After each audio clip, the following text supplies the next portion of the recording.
het weekend is er een hele groot protest geweest. 4.000, 5.000 mensen. Ja. Heeft het ook nog van invloed op de beslissingen die nu gemaakt gaan worden? Nee, ik begrijp heel erg goed dat in deze periode dat leidt tot onrust. Maar kijk, we zullen...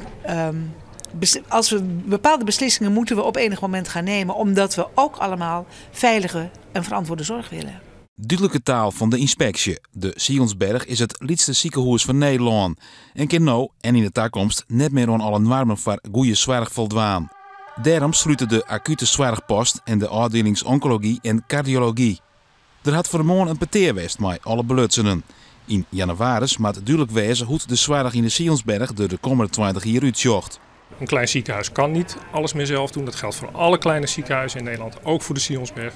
En het gaat de komende tijd vooral dus erom om te zien wat er nog wel kan. En dat betekent ook niet dat het ziekenhuis dicht gaat of zoiets dramatisch. Dat heeft de inspectie vanochtend ook weer bevestigd. We gaan gewoon kijken hoe we een goed ziekenhuis nieuwe stijl kunnen bedenken. Het moet voldoen aan een aantal eisen en randvoorwaarden. En daar zitten beperkingen op voor de Sionsberg. Absoluut. Dus de Sionsberg zoals hij nu is, zal hij absoluut niet blijven. Hij wordt niet per se kleiner, maar het wordt anders. Ik ben je weer van Dongerdiel wie bij het peteer. Ik al haast geen invloed op de toekomst van de Sionsberg. Op het moment dat partijen eruit binnen, vinden wij dat er een heel helder communicatie is met de bevolking.